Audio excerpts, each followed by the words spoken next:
for a few weeks now. And this morning we are in Nehemiah chapter 2, verses 1 through 8. So Nehemiah chapter 2, verses 1 through 8. Last week, last Lord's Day, we concluded chapter 1. And really what we saw in chapter 1 is, in a sense, an introduction to several things. First, to who Nehemiah is. We saw that he is a Jew, a faithful Jew, who was a part of exile some 100 plus years before, from Jerusalem out in exile. And he's a cupbearer to the king. He has risen up in rank to his very trusted position with the king. But Nehemiah is a faithful Jew. He's a faithful Christian. And we see that faithfulness to God and his faithfulness to prayer.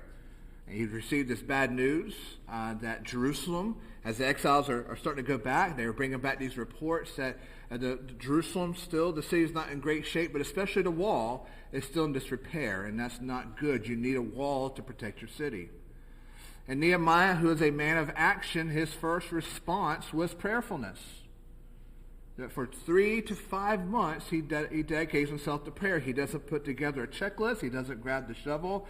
He doesn't go down to Winsboro Builder Supplies and starts getting all the supplies needed. No, he devotes himself first to prayer. And then we see how he prays. And there's this model prayer, not in that it's a perfect prayer, but it provides us a good template of prayer.